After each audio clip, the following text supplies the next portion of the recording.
Pukul 7 waktu Indonesia Barat.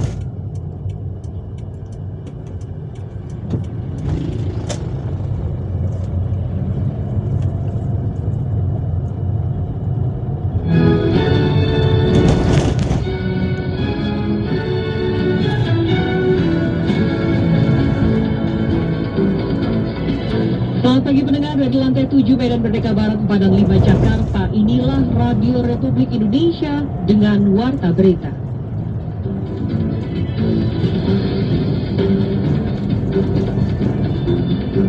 Terkait ketersediaan oksigen, kami sudah meminta kepada Menteri Perindustrian agar memerintahkan para produsen oksigen mengalokasikan 90% produksinya untuk kebutuhan medis.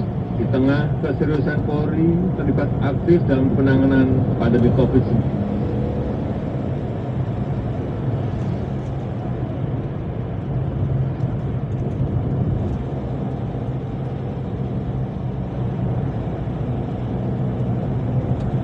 Ya, sehari berita, Menteri Luhut minta 90% produksi oksigen untuk kebutuhan medis. Serius menangani pandemi COVID-19, Presiden ingatkan Polri tidak lengah dalam menjaga keamanan. Inilah Warta Berita selengkapnya pendengar, Jumat 2 Juli 2021 bersama saya Nila Kusuma. Dan saya Rizky Rustanto.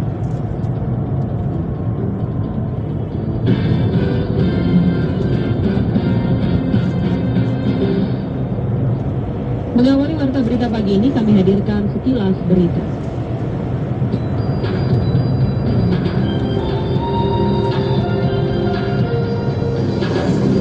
Sebanyak 18 dari 76 orang penumpang KMP Yunis yang tenggelam di Selat Bali belum ditemukan, termasuk 2 orang anak balita. Dilansir dari kantor berita Antara, 76 orang yang berada di kapal terdiri dari kru, penumpang yang terdaftar di manifest dan non-manifest.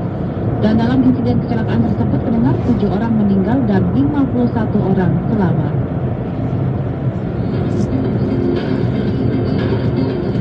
Organisasi Kesehatan Dunia WHO menyatakan kerumunan orang-orang di Stadion Sepak Bola Piala Eropa telah memicu peningkatan infeksi COVID-19 di Eropa. Sebelumnya sebanyak 200 orang lebih di Finlandia dinyatakan positif terkena virus corona varian baru usai menghadiri Euro 2020. Rider Monster Energi Yamaha Fabio Quartararo memimpin klasemen MotoGP 2021 dengan 156 poin atau unggul 34 poin atas Johan Zarco dari tim Ducati yang ada di posisi kedua. Balapan akan kembali bergulir pada tanggal 6 hingga 8 Agustus di MotoGP Styria, Austria.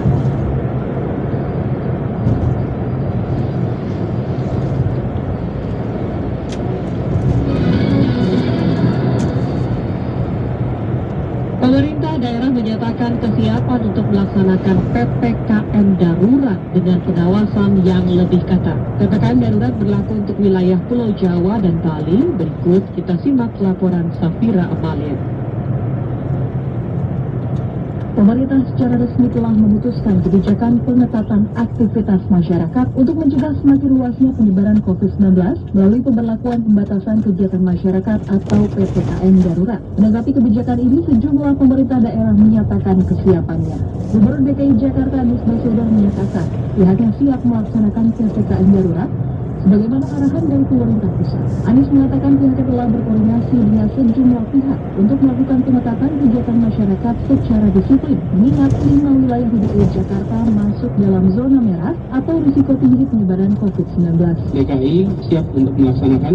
Kita sudah berkoordinasi terus secara intensif selama beberapa hari terakhir ini. Seluruh jajaran Pemprov, Kodam Jaya, Polda Metro Jaya, semua kita sudah berkoordinasi. Begitu diumumkan, kami akan laksanakan. Pada wilayah lainnya, Gubernur Jawa Barat Ridwan Kamil menetapkan 27 kabupaten kota di Jawa Barat untuk menerapkan kebijakan PPKM darurat. Ia mengatakan pihaknya akan segera mengeluarkan surat edaran kepada para kepala daerah untuk disosialisasikan hingga ke tingkat rumah tangga. Total di Jawa Barat ada 27 daerah yang kita rekomendasi semuanya ikut, terdiri dari 12 yang masuk kategori merah atau level 4, kemudian level 3, kurang lebih ada sekitar 14. Ada satu yang ada di level 2 dalam hitungan pemerintah pusat, yaitu Kabupaten Tasikmalaya, tapi kita rekomendasikan untuk ikut PPKM darurat, sehingga kesimpulannya seluruh 27 kota kabupaten di Jawa Barat akan melaksanakan PPKM darurat ini. Akan ada pengetatan yang sangat luar biasa. Mayoritas itu akan ditutup kecuali yang esensial dan yang fundamental, kira-kira begitu, yang kritikal. Pada wilayah lainnya, Gubernur Jawa Tengah Ganjar Pranowo juga menyatakan kesiapannya dalam melaksanakan PPKM darurat. Ganjar mengaku telah memerintahkan seluruh bupati wali kota untuk melakukan lockdown tingkat RT yang masuk dalam kategori zona merah. Ganjar juga meminta percepatan vaksinasi sebagai upaya pencegahan penularan COVID-19 segera dilakukan secara masif. Kita dorong seluruh optimalisasi terhadap gotong royong, kemudian relawan yang harus bekerja, sampai dengan melakukan lockdown pada tingkat RT zona merah. Itu menurut saya akan bisa membantu pengurangan penularan yang ada, termasuk melakukan percepatan vaksinasi. Oh siap. Saya kira itu lebih bagus. Itu cara yang lebih bagus dan lebih tegas. Kebijakan PPKM darurat akan mulai diberlakukan pada periode 3 hingga 20 Juli 2021. Kebijakan ini berlaku untuk 122 daerah meliputi 48 kabupaten kota dengan asesmen situasi pandemi level 4 atau zona merah dan 74 kabupaten kota dengan asesmen situasi pandemi level 3 di Pulau Jawa dan Bali. Beberapa kebijakan yang akan diberlakukan adalah mewajibkan 100% work from home untuk sektor non-esensial, penutupan sementara operasional pusat perbelanjaan mal dan pusat perdagangan, pembatasan kapasitas 70% pada transportasi umum, hingga resepsi pernikahan yang hanya boleh dihadiri maksimal 30 orang.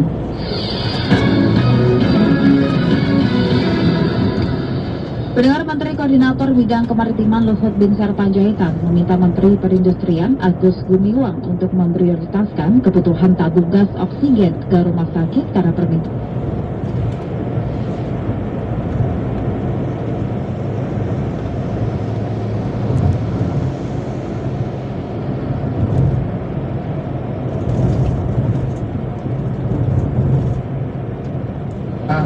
Ya, dari apa yang kita lihat, kalau keadaan seperti ini, insya Allah kita akan semua tidak ada masalah soal ini, termasuk suplai obat-obatan. Menteri Luhut juga meminta agar kepala daerah membentuk Satgas untuk memastikan ketersediaan oksigen, alat kesehatan dan juga farmasi. Nantinya Satgas akan berkoordinasi langsung dengan Menteri Kesehatan apabila ada kendala di lapangan.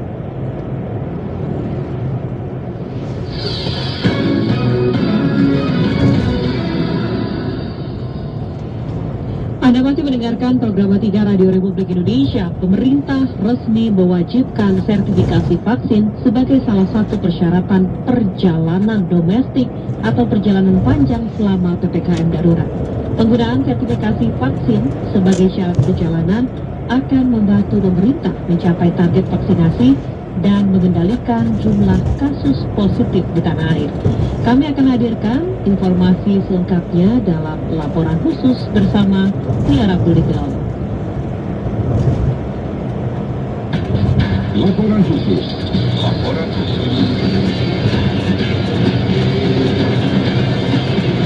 Laporan khusus.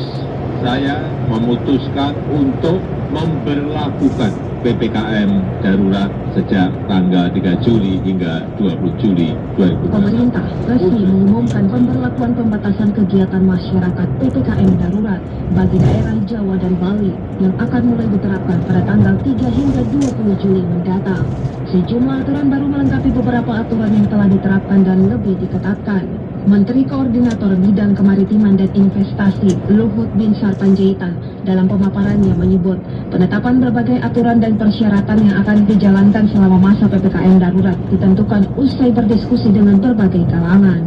Selama 4 hari kami susun dengan mendengarkan semua pandangan, baik dari epidemiologi, baik dari asosiasi profesi kedokteran, dari macam-macam.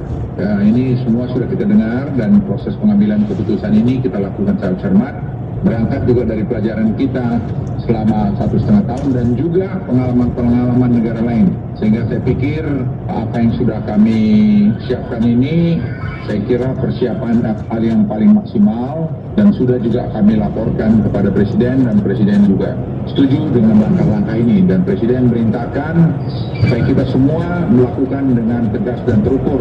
Salah satunya persyaratan yang ditambahkan adalah penggunaan sertifikat vaksin dalam melakukan perjalanan domestik atau perjalanan jauh. Menurut Luhut, penggunaan sertifikat vaksin akan membantu pemerintah mencapai target vaksinasi nasional.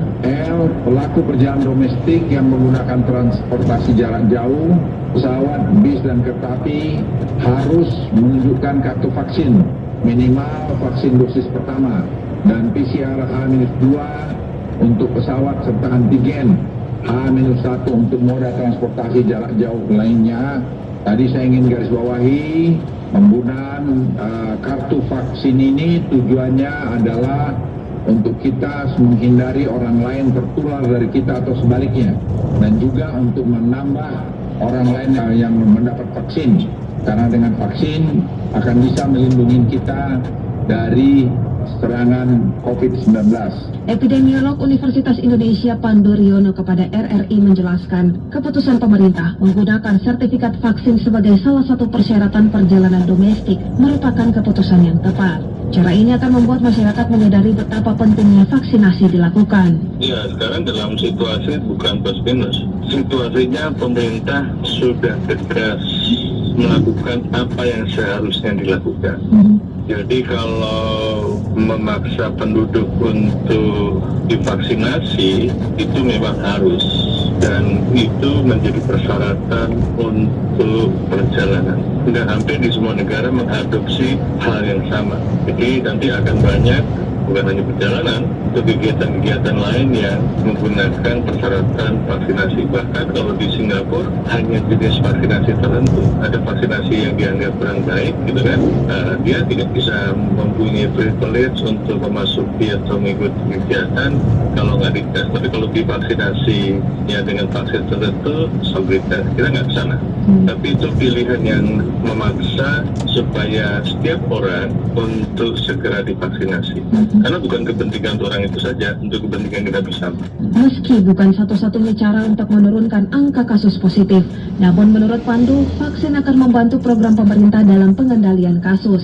Dengan demikian, tidak akan ada lonjakan kasus berlebih. Banyak sekali yang harus dilakukan, termasuk juga promosi, edukasi, mewajibkan menggunakan masker misalnya, 3M, dan itu yang harusnya diperkuat, bukan hanya vaksinasi saja. Vaksinasi itu bagian daripada salah satu upaya untuk mengatasi pandemi supaya lebih sustain gitu. Nanti kan suatu ketika kalau sebagian besar penduduk sudah divaksinasi, kita akan lebih nyaman gitu. Artinya kayak di banyak negara sudah bisa melepas masker, bisa mengadakan kegiatan yang ramai seperti event sepak bola atau kegiatan-kegiatan lainnya. Jadi kondisi akan lebih terkendali begitu ya Pak ya? Iya, yang penting nanti kita harus bisa mengendalikan pandemi. Setiap penularan kita tekan. Jadi supaya jangan ada lonjakan kasus yang tinggi seperti sekarang. Selain aturan perjalanan, beberapa aturan juga diharapkan memberi andil besar dalam pengendalian kasus, seperti lokasi yang menjadi pusat berkumpulnya massa, di antaranya pasar dan sentra ekonomi untuk kebutuhan pokok. Waktu operasionalnya dibatasi hingga pukul 20, dengan jumlah pengunjung maksimal 50% dari kapasitas. Sementara mal dan pusat perbelanjaan ditutup sementara. Dari Jakarta, Nia Abdul Keloli, Pro 3 RRI.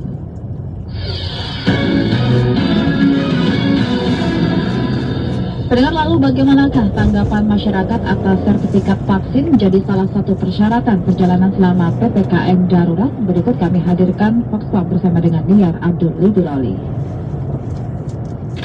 Nama saya Haikal dari Jakarta. Kalau menurut saya penggunaan sertifikasi dapat digunakan, tapi tes kesehatan seperti rapid antigen tetap harus jadi persyaratan wajib. Karena meskipun sudah divaksin kan belum tentu tidak tertular COVID-19. Saya Tiara, saya berasal dari Jakarta. Menurut saya penggunaan sertifikasi ini mungkin ada sisi baiknya kalau bersamaan dengan wajib tes antigen. Jadi masyarakat yang melakukan perjalanan pun benar-benar orang yang perlu melakukan perjalanan. Nama saya Mahathir Timika.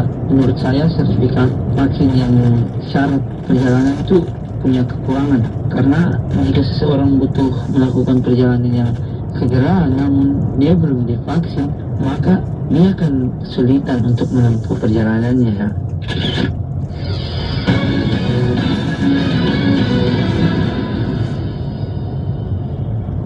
Pendengar, sertifikat vaksin yang menjadi syarat perjalanan pemberlakuan pembatasan kegiatan masyarakat atau PPKM darurat. Aturan ini diberlakukan dari tanggal 3 Juli hingga 20 Juli mendatang. Seperti apa aturan tersebut diterapkan dan apa sanksi bagi yang melanggar? Kita simak komentar pagi hari ini, disusun dan dibacakan redaktur senior Agus Rusmin Muryadi.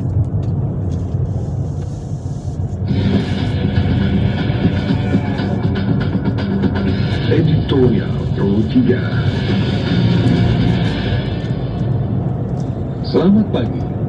Pemerintah menetapkan pemberlakuan pembatasan kegiatan masyarakat PPKM darurat di Jawa Bali untuk menekan laju penularan virus corona COVID-19. PPKM darurat ini berlaku mulai tanggal 3 sampai dengan 20 Juli 2021. PPKM darurat meliputi pembatasan aktivitas masyarakat secara lebih ketat daripada yang selama ini sudah pernah berlaku.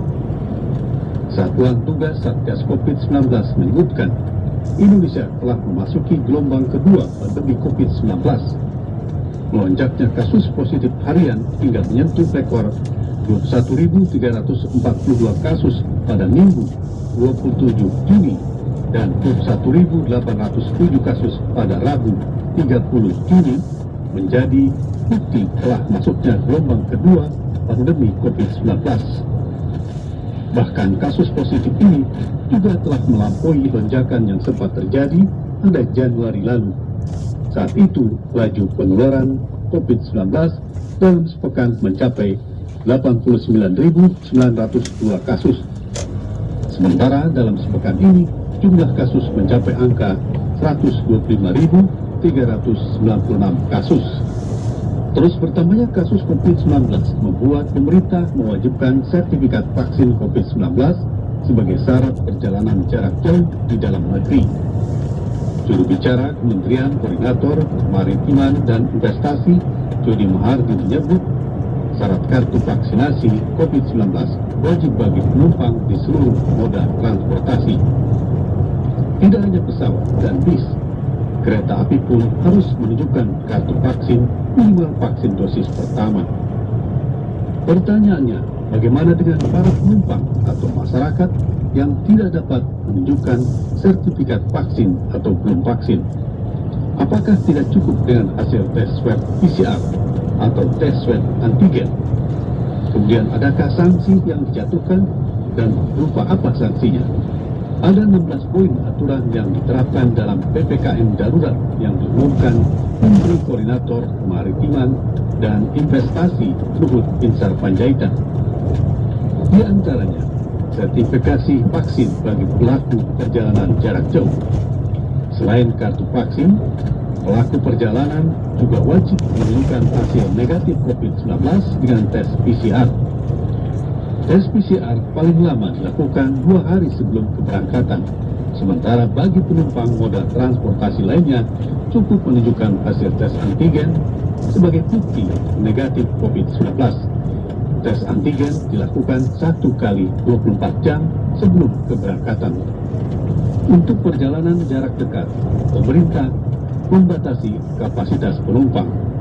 Transportasi umum boleh beroperasi dengan kapasitas penumpang hanya 70%. Dalam aturan PPKM darurat tersebut tidak tercantum sanksi bagi mereka yang kedapatan melanggar, padahal ini penting.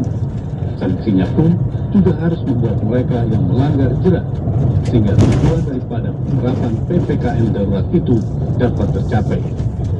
Ketegasan aparat dalam melaksanakan tugas PPKM darurat pun perlu ditunjukkan sehingga mereka segan untuk melanggar aturan tersebut. Kita tentu menyampaikan apresiasi atas diberlakukannya PPKM darurat.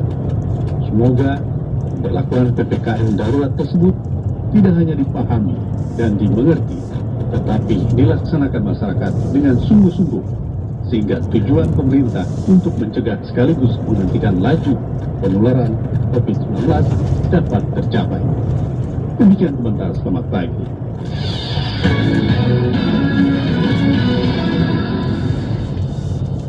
Ya, pendengar, Presiden Joko Widodo menyampaikan apresiasi kepada anggota Kepolisian Republik Indonesia yang turut serta mendukung dalam penanganan pandemi COVID-19. Kendati demikian, Presiden mengingatkan jajaran Polri untuk tetap fokus menjalankan tugas-tugas pokoknya, menjaga keamanan, ketertiban masyarakat, dan juga penegakan hukum. Berikut Rini Hairan melaporkan untuk Anda. Amanat Presiden Republik Indonesia. Presiden Joko Widodo menyampaikan apresiasinya kepada jajaran Polri yang telah bekerja keras dalam menangani pandemi COVID-19 di Indonesia. Saat menyampaikan amanat di peringatan ke-75 Hari Bayangkara di Istana Negara Jakarta, Kamis 1 Juli 2021 secara virtual, Kepala Negara melihat Polri juga telah bersinergi dengan berbagai macam pihak dalam menjalankan kebijakan pemerintah terkait penanganan pandemi COVID-19. Oleh karena itulah ia meminta kepada jajaran Polri untuk tidak lengah dan terus menjalankan tugas pokoknya agar tercipta ketertiban dan keamanan serta memberikan perlindungan dan pelayanan kepada masyarakat. Saya tahu betul selain menjalankan tugas-tugas utamanya, jajaran Polri telah bersinergi dengan jajaran TNI, dokter dan tenaga kesehatan, dengan kementerian dan lembaga, dengan aparat Pemda khususnya Dinas Kesehatan, serta relawan dan aparat pendukung lainnya dalam menangani pandemi ini. Di tengah keseriusan Polri terlibat aktif dalam penanganan pandemi COVID-19, Polri jangan lengah dalam menjalankan tugas-tugas pokoknya. Polri jangan lengah sedikit pun dalam menjaga keamanan, ketertiban masyarakat, dan penegakan hukum. Polri jangan pernah lengah dalam memberikan perlindungan, memberikan pengayoman, dan pelayanan kepada masyarakat dengan sebaik-baiknya. Pada kesempatan itu pula Presiden Joko Widodo menyapa sejumlah Polres dan Polda di Indonesia, diantaranya Polres Mimika, Polres Bangkalan, dan Polda Jawa Barat. Presiden dalam kesempatan tersebut menanyakan kepada Kapolres Mimika terkait perkembangan situasi di Kabupaten Mimika.